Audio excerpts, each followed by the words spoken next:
गुरुजी एक प्रश्न था, योग भ्रष्ट होना क्या है? अच्छा, ठीक है। बोलो सदगुरुदेव भगवान की जय। गीता में योग भ्रष्ट भगवान ने बताए हैं, वो 3 प्रकार के योग भ्रष्ट बताए हैं।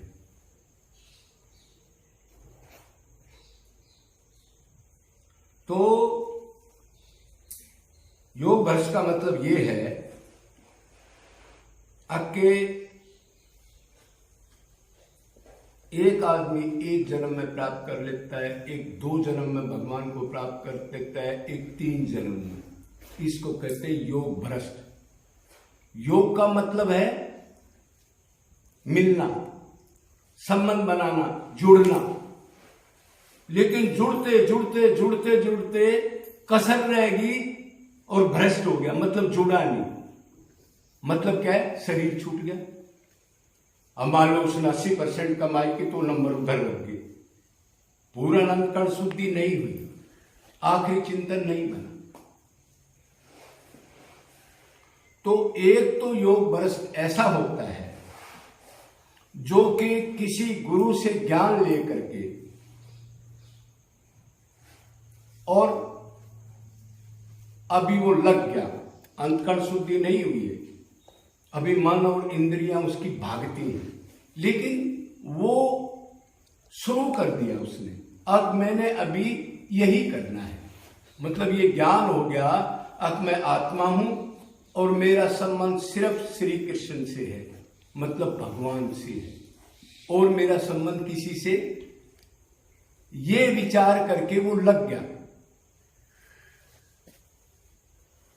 तो साधना करता रहा और करने के बाद मान लो उसकी 50% ही साधना हुई थी और किसी कारण प्रारब्ध से उसका शरीर छूट गया, तो उसको योग भ्रष्ट कहते हैं। तो उसको क्या होगा? वो कहां जाएगा? वो पहले ऊपर के लोकों में, स्वर्ग लोक आदि में जाएगा। ठीक है, उधर जो सुख की इच्छा थी उसको और भोगेगा, क्यों खत्म नहीं हुई थी अभी, और भोग के फिर कहां जन्म लेगा? श्रीमान घर में जन्म लेगा, जहां का सात्विक वातावरण होगा, जहां उसको थोड़ा बहुत मटेरियल मिल जाएगा, और वो फिर वो पिछली भक्ति परमात्मा उसको देगा और दे के फिर आगे से शुरू कराएगा। तो कब शुरू कराएगा?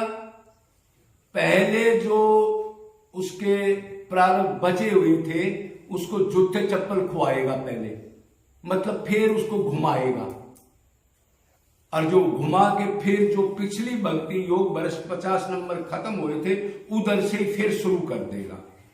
अगर वो ठीक गुरु मिल गया और उसने बाजी लगा दी तो वो उधर से स्टार्ट होके बहुत जल्दी जल्दी तरक्की करेगा।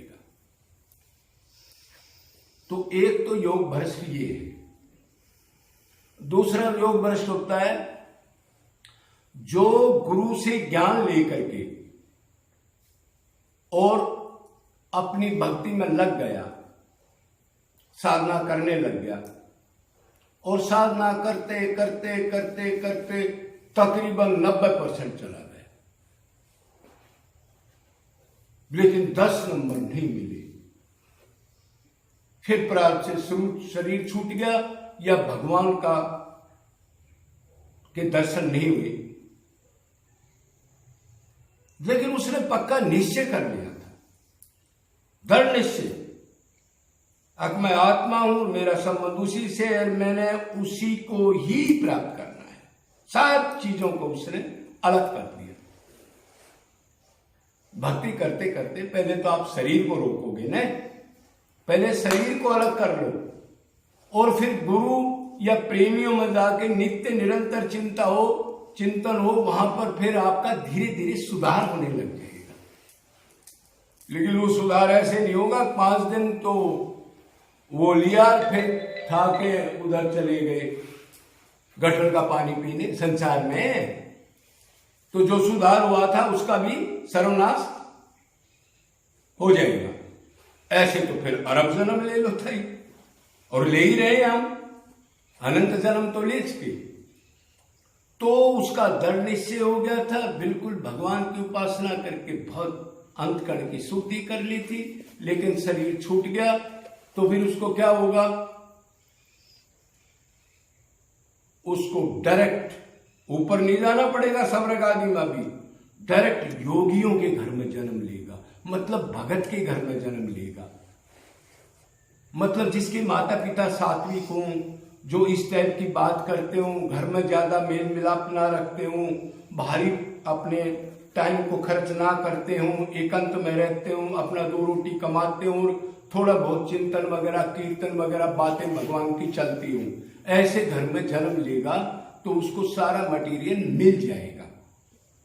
तो वो इसी जन्म में, वो कै जन्म में गया, 3 जन्म में, पहले वाला पहले किया, उसमें योग भ्रष्ट हो गया, दोबारा फिर स्वर्ग आदि गया, और तीसरी बार में अगर वो दृढ़ निश्चय करके और पूरा अनन्य भाव से जोर लगा देगा तो उसको 3 जन्म में प्राप्ति हुई, लेकिन इसको 2 जन्म हो गई। इधर से योग भ्रष्ट हुआ और सीधा फिर ऐसे वातावरण में जन्म लिया, और वो पिछले संस्कार भगवान ने एकदम दे दिए, मतलब 90 नंबर उसको दे दिए, और दे के अब उसकी मर्जी है, अब वो 10 नंबर प्राप्त करने के लिए ताकत लगाएगा या नहीं लगाएगा। अगर नहीं लगाएगा तो 90 भी रह जाएंगे, कम भी हो सकते हैं, कोई कुशल मिल जाए।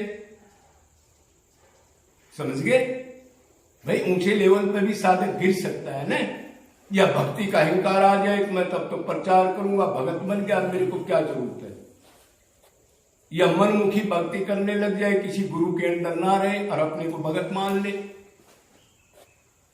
तो ये मोटी मोटी बात है योग भ्रष्ट की। तो एक ये योग भ्रष्ट है, वो सीधा आएगा, अपनी कमाई करेगा, 2 जन्म में फिर अपने लक्ष्य की आनंद प्राप्ति, कृष्ण प्राप्ति को प्राप्त कर लेगा सदा के लिए।